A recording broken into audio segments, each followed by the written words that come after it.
5 August বাসা থেকে বের হয়ে আর ফেরেননি মামুন খন্দকার। বৈষম্য বিরোধী ছাত্র আন্দোলনে অংশ নিয়ে পুলিশের গুলিতে আহত হন তিনি। তারপর স্থানীয়রা হাসপাতালে ভর্তি করেন তাকে। হাসপাতালে চিকিৎসাধীন অবস্থায় 7 আগস্ট মৃত্যু হয় তার। এ ঘটনায় মামলা করেন মামুনের স্ত্রী। তদন্তের জন্য মৃত্যুর 6 মাস পর কবর থেকে তোলা হলো তার মরদেহ। জানা যায়, মামুন গার্মেন্টস ব্যবসার সাথে জড়িত ছিলেন। জীবিকার তাগিদে পরিবার নিয়ে থাকতেন সাভারের আশুলিয়ায়।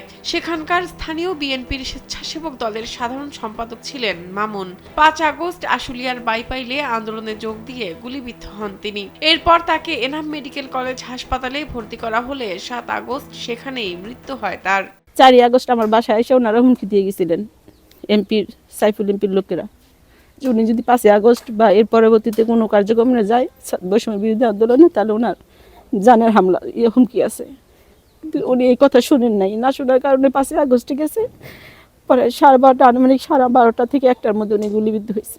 মামুনের বাড়ি পিরোজপুরের মঠবাড়িয়া উপজেলার বেতমোড় রাজপাড়ায়। সেখানেই সমাহিত করা হয় তাকে। মামুনের মৃত্যুতে তার স্ত্রী বাদী হয়ে আশুলিয়া থানায় মামলা করেন। সেই মামলার তদন্ত করতেই মামুনের মরদেহ উঠানো হলো দাফনের 6 মাস পর।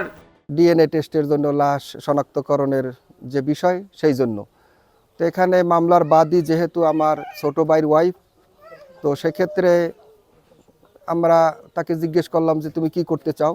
সে বিভিন্ন আইনজীবীদের সাথে, লয়ারদের সাথে আলোচনা করে দেখছে যে যেহেতু পোস্টমর্টম হয় নাই, কাজী পোস্টমর্টম রিপোর্ট মামলার জন্য অতীব প্রয়োজনীয়, যাতে ন্যায় বিচারের স্বার্থে পোস্টমর্টম করা ভালো।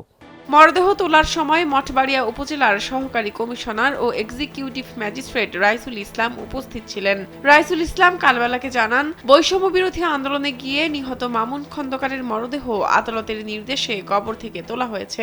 বাদী হিসেবে ওনার স্ত্রী আদালতে একটি মামলা করেছেন এবং সেই বিজ্ঞ আদালতের অনুমতি প্রাপ্ত হয়েই আমরা প্রসিজার অনুযায়ী নিয়ম কানুন এবং আইন কানুন বিধিবিধান মেনেই লাশ উত্তোলন করার জন্য আমরা এখানে হাজির হয়েছি।